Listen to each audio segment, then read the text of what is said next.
देखिए प्रश्न क्या है। प्रश्न में पूछा गया है किस ग्रंथ में 16 महाजनपद का उल्लेख मिलता है, यानी 16 महाजनपद से संबंधित प्रश्न है। यहाँ पर तो केवल एक प्रश्न है कि 16 महाजनपद की चर्चा किस ग्रंथ में यानी किसके अंदर है, लेकिन अभी हम लोग जो इस 10 मिनट के क्लास में पढ़ने वाले हैं, इस 16 महाजनपद से संबंधित जितने भी प्रश्न एग्ज़ाम के अंदर पूछे जाते हैं उन सभी प्रश्नों को कवर कर लेंगे, ताकि आने वाले दिनों में जब एग्ज़ाम के अंदर आप लोग बैठें और 16 महाजनपद से प्रश्न आए तो निश्चित रूप से आप लोग बनाकर आ सकते हैं। चलिए इस क्लास को हम लोग शुरू करते हैं, आप लोगों को अंत तक बने रहना। इसमें सबसे पहले प्रश्न पूछा गया कि किस ग्रंथ में 16 महाजनपद की चर्चा है। 6ठी शताब्दी ईसा पूर्व, ये याद रखिएगा कब, 6ठी शताब्दी ईसा पूर्व, 6ठी शताब्दी ईसा पूर्व। 6ठी शताब्दी ईसा पूर्व में दो जो प्रसिद्ध ग्रंथ है, एक तो भगवती सूत्र है, ये भगवती सूत्र, और भगवती सूत्र जो है ये जैन धर्म का एक प्रसिद्ध ग्रंथ है। किस धर्म का है? तो ये जैन ग्रंथ है, जैन धर्म का प्रसिद्ध ग्रंथ है। भगवती सूत्र जैन धर्म से संबंधित ग्रंथ है। और दूसरा जो है अंगुत्तर निकाय, अंगुत्तर निकाय। इस अंगुत्तर, ये जो अंगुत्तर निकाय है, ये अंगुत्तर निकाय बौद्ध धर्म से संबंधित। अंगुत्तर निकाय किससे संबंधित है? ये बौद्ध धर्म से संबंधित है। तो अलग अलग दोनों ग्रंथ, एक जैन धर्म से संबंधित है भगवती सूत्र, और दूसरा जो है वो है अंगुत्तर निकाय जो बौद्ध धर्म से संबंधित है। इस भगवती सूत्र और अंगुत्तर निकाय, इस दोनों में इस 16 महाजनपद की चर्चा है। 16 महाजनपद की चर्चा है, इसको याद रखिएगा। दोनों में 16 महाजनपद की चर्चा है।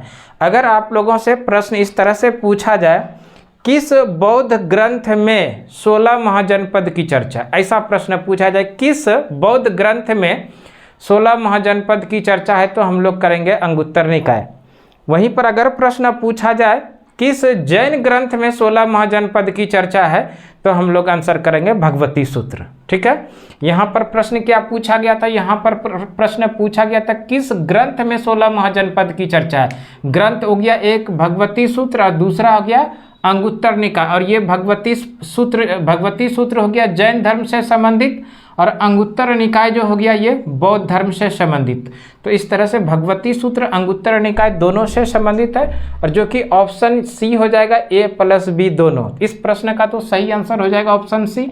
लेकिन अब हम लोग थोड़ा इसके बाद जो प्रश्न बनेगा, ये 16 महाजनपद, 6ठी शताब्दी ईसा पूर्व में 16 महाजनपद की चर्चा थी।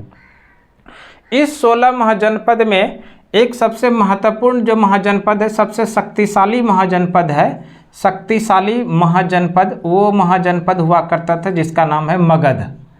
इस 16 महाजनपद में सबसे शक्तिशाली महाजनपद कौन सा था? मगध। ये भी प्रश्न पूछा जाता है, 16 महाजनपद में सबसे शक्तिशाली महाजनपद कौन सा था? तो ये है मगध। मगध की राजधानी भी याद रखिएगा, मगध की राजधानी थी गिरिब्रज। गिरिब्रज या इसी को बोला जाता था राजगिरी, राजगिरी, इसको भी याद रखिएगा, है ना।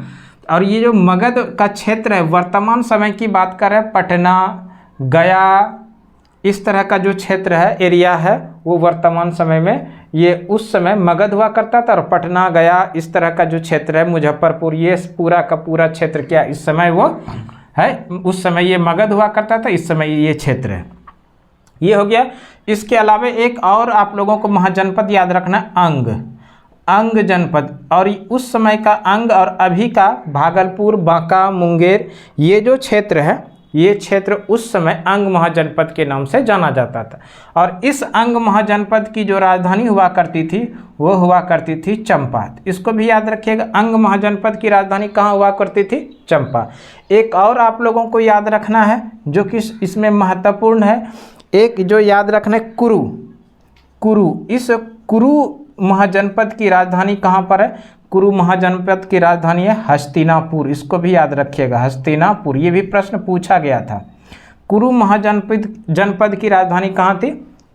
हस्तिनापुर। ठीक है। तो ये पूरा का जो प्रश्न था, वो सारा प्रश्न किससे संबंधित था? महाजनपद से। प्राचीन काल में 6ठी शताब्दी ईसा पूर्व पूरे भारत में 16 महाजनपद का जिक्र था। और ये 16 महाजनपद का जो जिक्र है, इसमें 2 ग्रंथ आप लोगों को याद रखना, एक भगवती सूत्र जो कि जैन धर्म से संबंधित है, दूसरा जो याद रखना है वो याद रखना है अंगुत्तर निकाय जो कि बौद्ध धर्म से संबंधित है। ठीक है, एक छोटी सी जानकारी, यहाँ पर कई सवाल हुआ लेकिन छोटी जानकारी में भी आपके लिए उपयोगी जानकारी हो सकता है। ठीक, थैंक यू।